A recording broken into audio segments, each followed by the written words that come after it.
Hey guys, Joshua with Ironhorse Classics. Today what we have for you is the Munster Koach. This thing is awesome. I'm pretty sure you guys have seen these kind of vehicles out there. It's one of the world famous George Barris collection type vehicles. This one specifically, originally built in 2005, came back to us in 2020 and we completely redid a lot of stuff, custom fabricated some rear fenders on there, redid the interior on it, hung some new lights on the sides of it. So just kind of went back through it and freshened it back up and get it back up to show quality. Underneath the hood, we got a 289 in here with a wonderful set of aluminum heads, Lunati Voodoo cam in it with a Holley 750 double pump carburetor.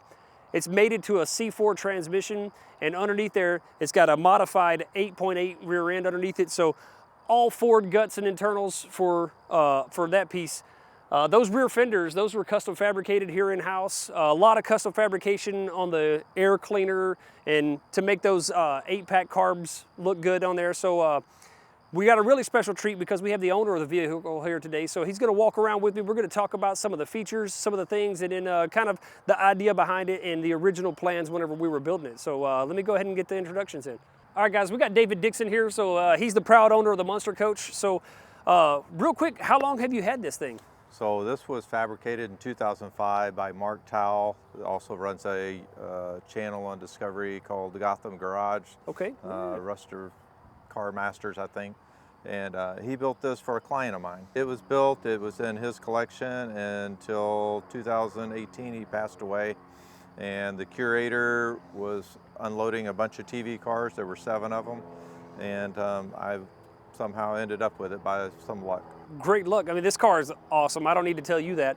So can you walk me through, I know we had a restoration done in 2020, so can you talk to me about some of the things that we did? A friend of mine that we were redoing their swimming pool, and he invited me to a car show. We took it to the car show. I met Tim. When I met Tim with Ironhorse Classics, he said, hey, come by the shop.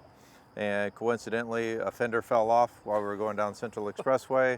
Called Tim, he said, bring it in, and we started a 1-year revival restoration on it. Whenever you commissioned this thing to be built with your other client, was like all the, like the engine transmission, so that was all the original? It started out as a T-bucket that they converted into this. So Okay. It was an actual real 1927 Ford T-bucket. And then the frame was extended all the way out to turn it into what we see today. That was in 2005. Well, how's it drive? Drives very well. I mean, Tim and Ironhorse have really done a great job getting it all sorted out. When I got it in 2018, it it drove like a T-bucket. Now it drives more, like a pickup truck. Nice. Okay. So I see that there's a lot of custom fabrication on these rear fenders back here.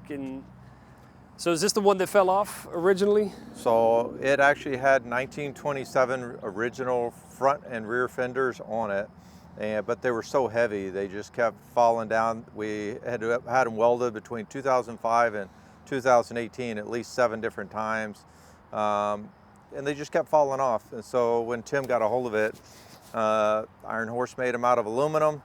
And once he made them out of aluminum, they have been perfect ever since, and now they've been copied 3 times by other designers. Nice. So how often do you think you get it out on the road? So we take it out probably about 10 to 12 times a year to different car shows and stuff. Otherwise, it sits in my garage, and I enjoy looking at it every day. Well, it is a beautiful ride. The phone back here, so the original phone was actually more in the center up here on the show, but me and Tim decided we're going to move it over here because it's easier to walk across with it. To get in and out and get passengers in there, yeah. And then one of the designers at Ironhorse made this custom headstone on there, and it turned out really well. He also did a custom headstone on the shifter.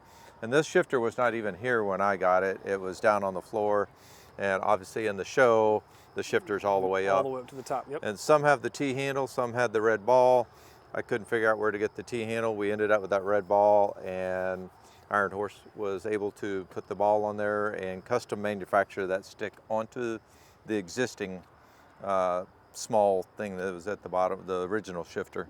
Well, this is such a cool ride. I appreciate you letting us take a look at it and having it here in the shop. And I know our viewers out there would love to. We love the stories behind the vehicles, and we love the vehicles themselves. So thank you very much for bringing it out here and letting us see it. Absolutely. All right, so I know you guys are as anxious as I am to hear what this thing sounds like. So we'll go ahead and get her fired up for you. All right, sounds good.